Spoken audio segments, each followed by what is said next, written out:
व्यक्ति रहा। रामदयाल मुंडा, जिसके साथ में 94 में विश्व आदिवासी दिवस घोषणा हुई यूएन में जेनेवा में, मैं डॉक्टर मुंडा के साथ जेनेवा में था। डॉक्टर मुंडा के बाद में छोटू दादा वसावा, ये 3 हस्तियां देश की सबसे महान हस्तियां हैं। अब हमारे लिए ये जरूरी है कि छोटू दादा देश के अंदर हमारी हस्ती साबित करने का आप नीचे से ऊपर तक हमको खड़ा होना पड़ेगा। अगर ये नहीं कर पाए, आप अफसर बन के घूमते रहो, कोई फर्क नहीं पड़ना है।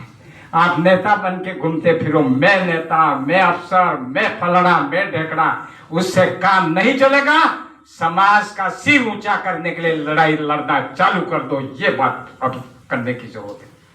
तो ये 2-3 बातें जो मेरे को कहनी थी, दूसरी बातें बाद में करेंगे। लेकिन अभी एजेंडा जो दिया था राष्ट्रीय कार्यकारिणी पर चर्चा, ये बातें बाद में, मैं थोड़ा भूमिका बताना जरूरी था कि ये दर्द क्यों है मेरा, है ना। तो 94 में जेनेवा गया मैं, विश्व आदिवासी दिवस घोषणा हुई, उस समय डॉक्टर रामदयाल मुंडा ले गए, जो अभी राष्ट्रपति, उनको सीधा सांसद बनाया था। किसने? हम जब दोनों जने आसाम के अंदर आदिवासियों की झोपड़ियां गिरा दी थी, दोनों जा रहे थे, तो फोन आया मनमोहन सिंह जी का, मुंडा जी कहाँ हो? तो हम आसाम में हैं। तो मुंडा जी ने, मनमोहन सिंह जी ने कहा, मेरे सामने बात हुई, हम आपकी सेवाएं लेना चाहते हैं। तो हमारे मुंडा जी ने क्या कहा, मैं तो ऑलरेडी सेवा कर रहा हूं। और उसके बाद सीधा राज्यसभा सदस्य नियुक्त किया गया, वो डॉक्टर रामदयाल मुंडा, वो व्यक्ति, हस्ती, जिसको विश्व के अंदर। तो ये जो सारी हमारी हस्तियां हुई हैं, उसमें हमारे बीच में अभी एक हस्ती है, उसके पीछे कैसे लग जाएं, कैसे हम बने, ये हमारा उद्देश्य होना चाहिए। तो मैं आज की कार्यकारिणी, राष्ट्रीय कार्यकारिणी की एक तरह से ये आगे हम रास्ता तय कर रहे हैं। तो मैं इस मौके पर ये सुझाव दूंगा आपके कि भारतीय ट्राइबल पार्टी की आज तक जो काम हुआ है, ऐतिहासिक काम हुआ। भारतीय ट्राइबल पार्टी बनाई छोटू दादा ने, महेश भाई ने और शरद पवार जी, पता नहीं किन किन के साथ में इन्होंने स्ट्रगल किया, यादव साहब और इन दो सबने, और करने के बाद ये देखा कि भाई मेरे समाज को कोई नहीं पूछ रहा है, मेरी अपनी ताकत खड़ी करूंगा।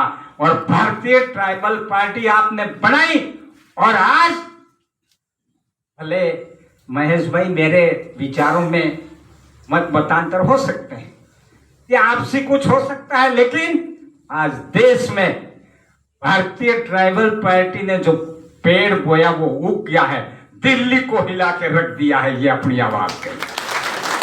चाहे वो राजकुमार बोल रहा हो, तो किसकी इजाद है? बीटीपी की। और महेश दादा अगर ये नहीं बनाते तो आप 30 मार्क का कितने भी हो, कुछ भी नहीं तो। लेकिन हमें लिए बहुत संतोष की बात है कि दादा ने ये पार्टी बनाई। आज पूरे देश में, चाहे वो पार्टी का नाम कुछ भी हो या कैसा भी है, लेकिन वो किसका श्रेय है? छोटू दादा का श्रेय जाता है। और छोटू दादा ने बेटों को काम सौंप दिया है, ये खेत निकाल के दे दिए हैं, कमाल लड़ो मत, ये दादा कह रहे हैं। अब भी आपको समझ में आवे तो क्या खड़ोगे आप? तो अब हमको किस तरह से दादा के इन विचारों को तालमेल बैठा करके हमको आगे बढ़ना है, ये हमारे चिंता और चिंतन का विषय है, जो हम जारी रखेंगे। रहा सवाल ये कि हमारे सामाजिक संगठन भी हैं और पार्टी भी है। यहां सीधी सी बात है, एक ही उदाहरण देकर के इस बात को खत्म करके आता हूं। एक बुजुर्ग व्यक्ति खेत में जाता है, थोड़ा ध्यान से सुन ले। खेत में जाता है तो खेत के बीच एक पत्थर पड़ा हुआ दिखता है, बड़ा। तो उसको तकलीफ होती है कि अगर ये पत्थर हट जाता तो मेरे बच्चों के लिए 1 किलो अनाज ज्यादा मिलता। बुजुर्ग व्यक्ति का मन में चलता है, तो वो क्या करता है, पहले तय करता है कि इस पत्थर को हटाना है। उसकी ताकत तो नहीं है, लेकिन वो तय करता है इस पत्थर को हटाना है। तो हटाना है तो वो चारों तरफ घूमता है, घूमने के बाद विचार करता है क्या करूं। तो फिर क्या करता है, कोशिश तो करूं। तो फिर क्या कहता है, एक बच्चे को सब्बल ला। अपने घर में सब्बल होती है ना, उसको ला के कहता है अंदर ऐसे डालता है नीचे, लेकिन ये सब्बल है वो उसके नीचे वो पत्थर नहीं हिलता है। तो नहीं हिलता है, तो फिर एक बच्चा घूम रहा है, उसको क्या कहता है कि इस सब्बल के नीचे एक पत्थर रख दे। समझ रहे मेरी बात? तो वो पत्थर सब्बल लगते ही वो ऐसे रुक जाती है सब्बल, तो उसको विश्वास हो सकता है, हटा सकता है। अगर ढलान में है तो वो बुजुर्ग बच्चा और एक बच्चा सब्बल के माध्यम से पत्थर को गिरा देते हैं। एक कमजोर डोकरा और एक बच्चा उस सब्बल के माध्यम से ओपटी कहते हैं इसको, लगा करके ऐसे करके हटा देते हैं। जब एक बुजुर्ग बच्चा और एक दोनों अगर फैसला करते हैं उस पत्थर को हटाने का, तो समस्या का समाधान हो जाता है। तो क्या छोटू दादा का सपना अपना पूरा नहीं कर सकते हैं? ये है मूल बात। तो इस समय में ज्यादा समय नहीं लेकर के पहला बिंदु जो बोला कार्यकारिणी, तो इसमें मेरा सुझाव है, मेरी राय है, फैसला आप करेंगे। मेरा ये कहना है कि अब आज के बाद संपूर्ण प्रदेश अध्यक्षों, संपूर्ण राष्ट्रीय अध्यक्षों, या जो पर भी हमारा भारतीय ट्राइबल के संविधान के अंदर जो पावर राष्ट्रीय अध्यक्षों हैं, उसका उपयोग करते हुए माननीय छोटू दादा के लेटर पैड से नए सिरे से जारी होना चाहिए। नए सिरे से प्रदेश अध्यक्ष, राष्ट्रीय अध्यक्ष का जो ऑर्डर है, नियुक्ति है, वो आज के बाद इनके लेटर पर, इनके हस्ताक्षर से पूरे देश के अंदर लेटर दिए जाने चाहिए। ये मेरा प्रस्ताव है। क्या ठीक है कि नहीं है साहब? ताकि एक नए सिरे से ऊर्जा पैदा होगी देश में। और एक लड़का अगर महाराष्ट्र को प्रदेश अध्यक्ष बनाएंगे, 10 जगह छोटू दादा वसावा ने हमको नियुक्त किया है, तब उसकी ताकत और होगी। पहला ये रास्ता अपना यहां से किया। तो ये मेरा सुझाव है, निर्णय आपके हाथ में है। ये जनरल असेंबली है एक तरह से हमारी, ये आपके हाथ में है। अगर आपकी सबकी स्वीकृति होगी तो आने वाले टाइम में उसी तरह से लेटर जारी होंगे। क्यों साहब, ठीक है? तो अगर है तो क्या मांग ले विश्वास, है ना?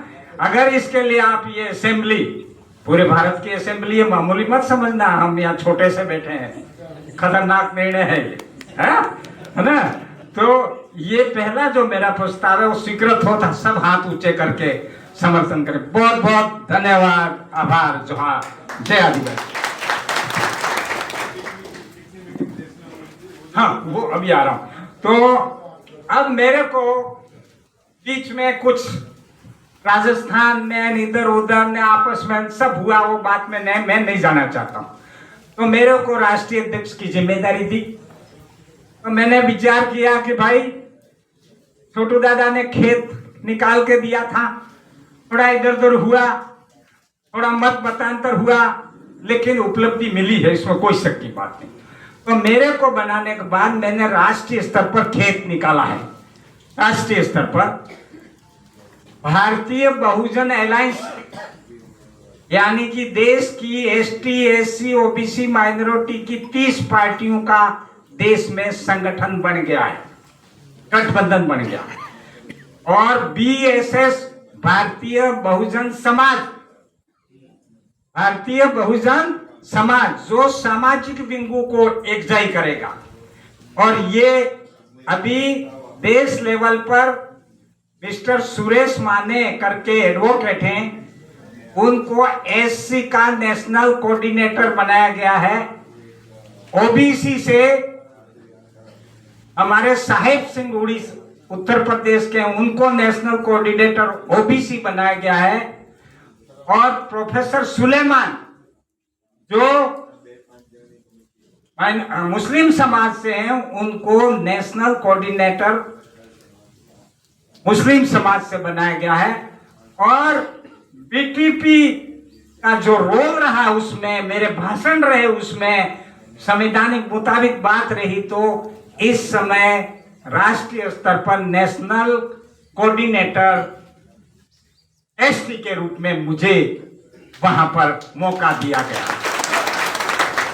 तो मैं अब ये चाहता हूं कि देश लेवल पर तो हम घेरा डाल दिए हैं, और वो अभी साहब को बताया मैंने कि अभी जो 30 पार्टियां और बीएसएस के संगठनों का जो मुखिया है, उनसे मैंने निवेदन किया कि माननीय छोटू दादा को हमारे उनके निवास, उनके पास जाके मिले।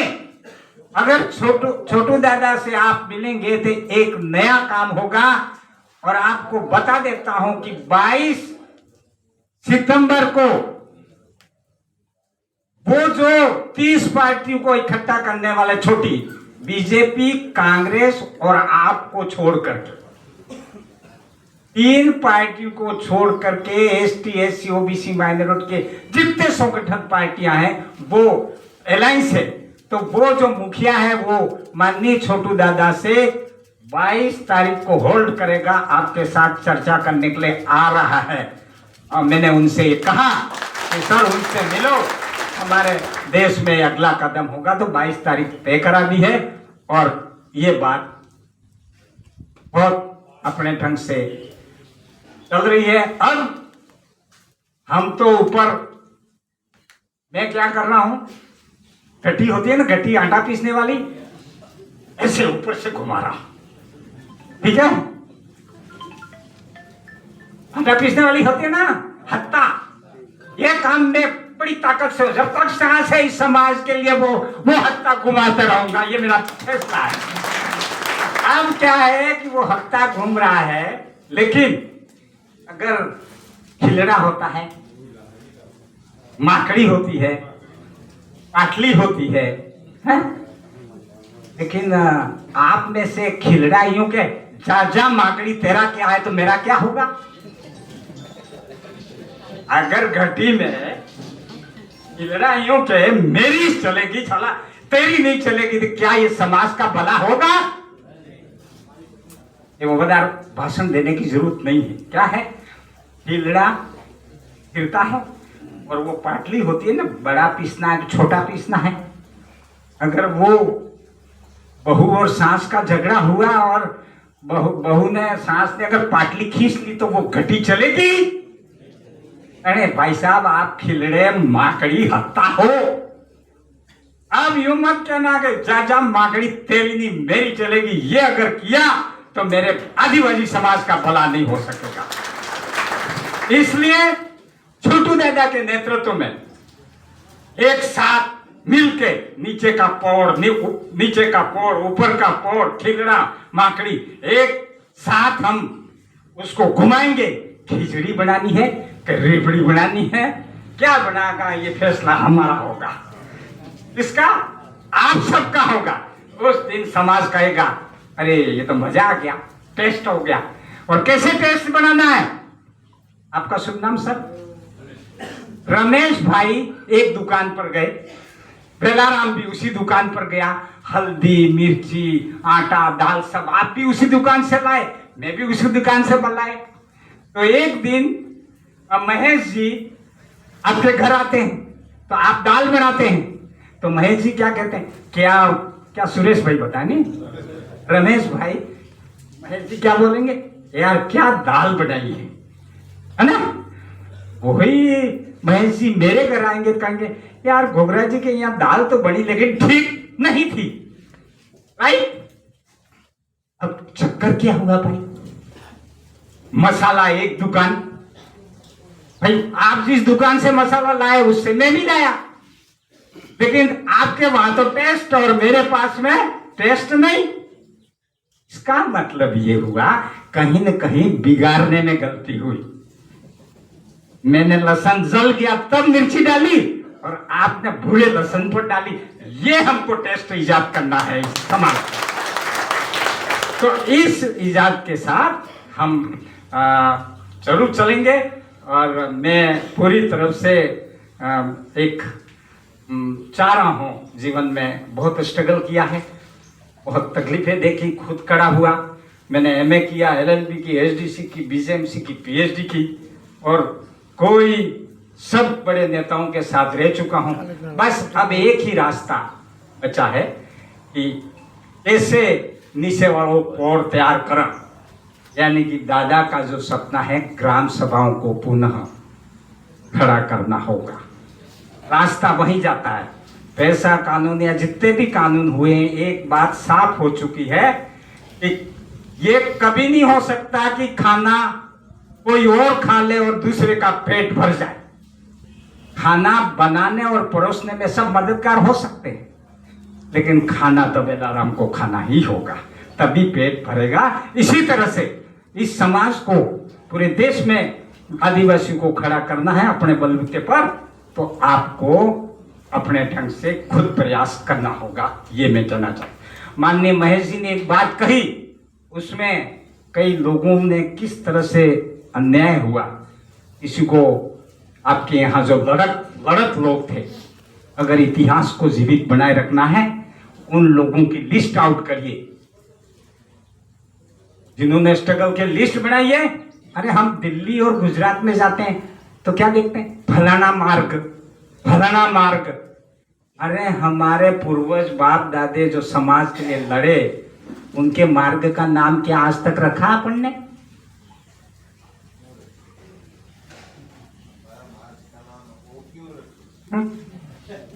और वो तो सबका रख देते हैं आके फलाना मार्ग। हमारे बाप दादे जो समाज के लिए लड़े, उनके चौराहों और रोडों को नाम पर पतड़े ठोक दो आप तो, और इतिहास पुनः चल जाएगा। ये है बात, मूल बात। मैं आज से 20 साल पहले राणा पूंजा को कोई जानना नहीं था, महाराणा प्रताप के, तो मैं झाड़ोल में गया, मीटिंग की और 700 रुपए में वो बनाया, क्या कहते हैं, वो बोर्ड बनाया, राणा पूंजा मार्ग, कोटड़ा से उदयपुर मार्ग, ठोक दिया मीटिंग करके, रैली निकाल के। और तब तक वो अपने लोगों को कोई पता नहीं था। तो ठोकने के बाद में एसपी का फोन आया, किसको पूछ के लगाया फोन? बोल। मैंने कहा सारा मेरा बाप क्या था मैं जानता हूं, लगा दिया मैंने, तो आपके विरुद्ध कार्रवाई होगी, कार्रवाई करो। तो ज्यों ही, तब तक तो मेरे कोटड़ा के आदिवासियों को कोई भान नहीं था, लेकिन जिस दिन उस सरकार ने जाके उस बोर्ड को हाथ लगाया, पूरा एरिया खड़ा हो गया, हमारे बाप का झंडा उखाड़ता। ये होती है ताकत बन गई। तो स्वाभिमान को खड़ा करना है, हमको उस दिशा में जाना चाहिए। तो बातें तो बहुत हैं और हम आपसे भी सुनेंगे और फिर बीच में कोई बात होगी तो आएंगे। बहुत बहुत धन्यवाद। जोहार। जय आदिवासी।